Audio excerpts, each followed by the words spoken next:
Bismillahirrahmanirrahim. Assalamualaikum warahmatullahi wabarakatuh. Perkenalkan, kami dari kelompok 5. Di sini kami akan membahas mengenai penggunaan dan penataan sarana dan prasarana pendidikan. Saya sendiri Afneli Nelinda dan partner saya bernama Nurmalia.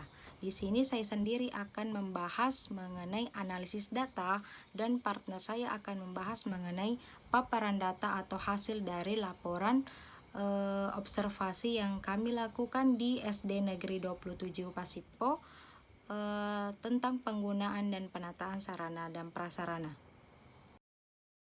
Dari hasil wawancara kami, menurut Suherman SPDGR selaku pelaksana tugas kepala sekolah di SDN 27 Pasipo, menyatakan bahwa penggunaan sarana dan prasarana yang ada di Pasipo adalah sarana pembelajaran termasuk buku-buku guru dan buku-buku siswa. Sarana pembelajaran itu terpusat di perpustakaan dan sebelum digunakan harus ditulis dan dicatat oleh petugas perpustakaan, dan sebelum digunakan dilapor terlebih dahulu ke petugas perpustakaan, kemudian dibuatkan dalam buku peminjaman. Setelah itu baru bisa digunakan.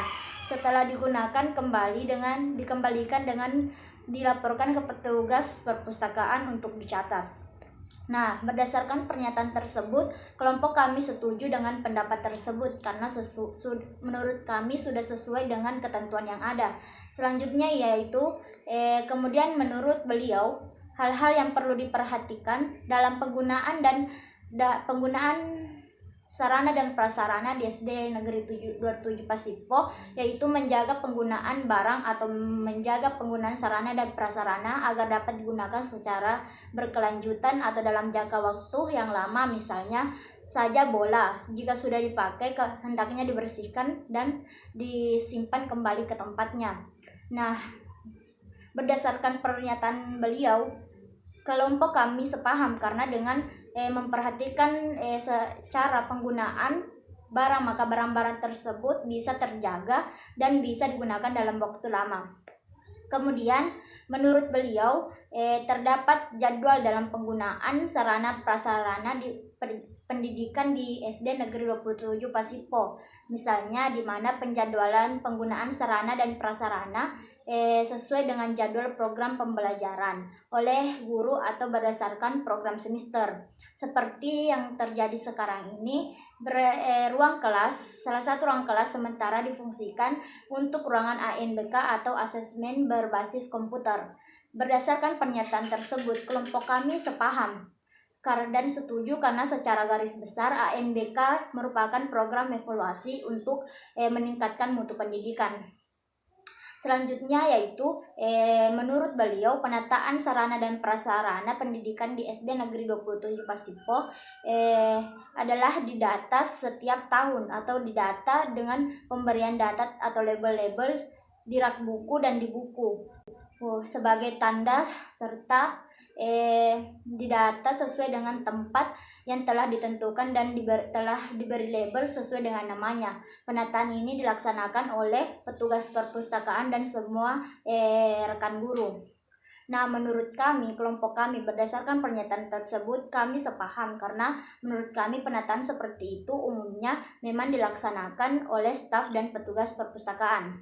Selanjutnya yaitu menurut beliau, usaha yang dapat dilakukan dari pihak sekolah dalam meningkatkan penataan sarana dan prasarana yaitu dengan melakukan pendataan setiap tahun atau pendataan tahunan pelajaran untuk mengetahui mengenai kebutuhan sarana dan prasarana yang harus dilengkapi, termasuk buku, alat elektronik seperti laptop, komputer, kamus, dan alat peraga lainnya. Nah, dari pernyataan tersebut kelompok kami juga sepaham karena untuk mengetahui dan melakukan peningkatan peralatan sarana dan prasarana hendaknya dilakukan pendataan setiap tahun demi mempertahankan kualitas proses pembelajaran dari segi penataan sarana dan prasarana di sekolah.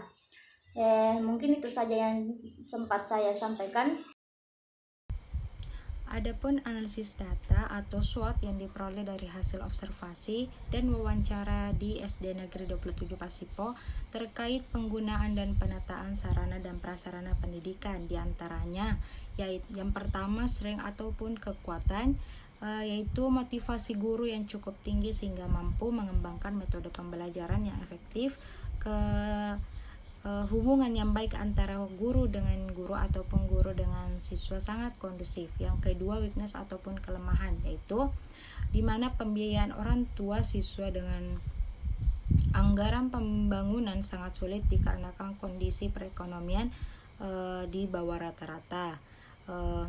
Selanjutnya belum bisa memfasilitasi sarana dan prasarana yang mendukung untuk pembelajaran terutama di bidang olahraga.